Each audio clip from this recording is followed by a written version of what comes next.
যে কোনো বস্তুর বা প্রাণীর আকার, স্থিতি, পরিস্থিতি বা শক্তি দেখে আপনি কি তার ক্ষমতার অনুমান করতে পারবেন?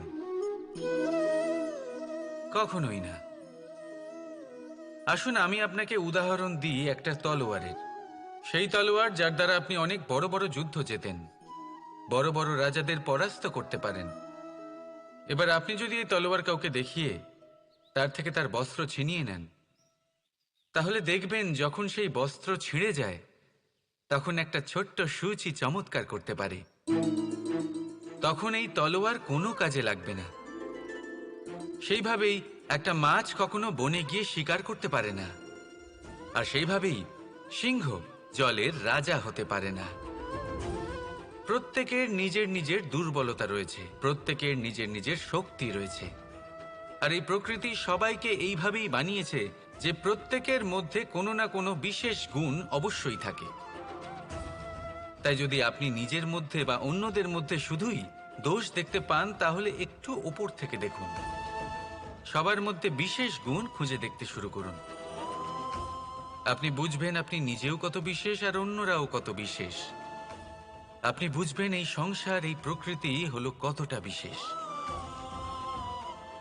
তাহলে আসুন আমার সাথে ভালোবেসে বলুন, রাধা রাধা। সমগ্র ব্রহ্মাণ্ডে সব থেকে কঠিন যাত্রা প্রেমেরই হয়, আর হবে নাই বা কেন? যা সমগ্র সংসারে শক্তিরূপে বয়ে চলেছে, সেই পথে যাত্রা সহজ কিভাবে হতে পারে? এবার এই যাত্রা শুধুমাত্র নায়ক বা নায়িকার মধ্যেই হয় না। এই যাত্রার মধ্যে দিয়ে সবাইকেই যেতে হয় যারা ভালোবাসেন। সেই মানুষকে ধাক্কা খেতে হয়, বাধা বিপত্তির সম্মুখীন হতে হয়, কাঁটা সহ্য করতে হয়, আর এটাই হয়ে থাকে। আর এই যে ভালোবাসা, যা যে কারোর মধ্যে হতে পারে, যেমন মা এবং সন্তান, তাদের ভালোবাসা, যেমন মা দেবকী এবং মা যশোদা আমাকে ভালোবাসেন, তাদের সেই ভালোবাসার যাত্রা। যেমন রাধা, রুক্মিণী, এদের ভালোবাসার যাত্রা। যেমন দুই পুরুষের মধ্যে বন্ধুত্বের ভালোবাসার যাত্রা। যেমন সুদামা। আপনাকে ভালোবাসার বিষয়ে একটা অত্যন্ত গুরুত্বপূর্ণ কথা বলে দিই। ভালোবাসা প্রথমে আপনাকে নিজের নৌকায় পরখ করে নেয়, তারপর প্রেমের যাত্রাপথে আপনাকে কষ্ট দেয়, তারপরে লক্ষ্যে আপনাকে পৌঁছে দেয়। এবার একজন সখার তার সখার সাথে ভালোবাসার এই যাত্রা শুরু হতে চলেছে। রাধা রাধা। বিনম্রতা। এই সংসারে অনেক সময় বিনম্র হওয়াকে মাথা নত করা ভেবে ফেলা হয়। আপনি অনেকবার মানুষকে এটা বলতে শুনে থাকবেন যে আমি কখনো কারোর সামনে মাথা নত করি না, কখনো নত হই না, আমি ভেঙে যাব কিন্তু কারোর সামনে নিচু হব না। এবার দেখুন, এই সমস্ত কথা মনের মধ্যে অহংকার উৎপন্ন করে।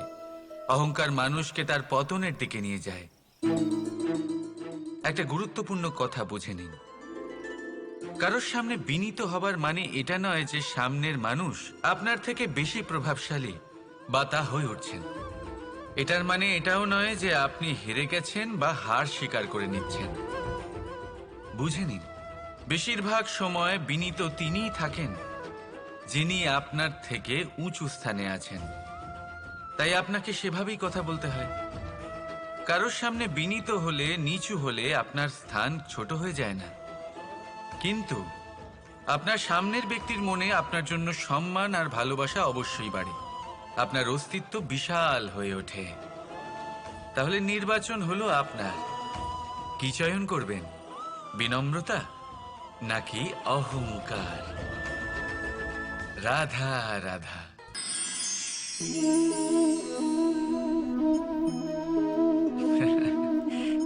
আপনি হয়তো ভাবছেন আমি কি করছিটা কি। আজ আমি ভাবলাম যে রান্না করতে একটু সাহায্যই করে দিই, তাই চাল বেছে দিচ্ছিলাম। ভেবেছিলাম এই কাজটা অত্যন্ত কঠিন হবে। না, সহস্র ভালো চালের মধ্যে থেকে দুটো কাঁকর বাছা শুধুমাত্র অভ্যেসের ব্যাপার।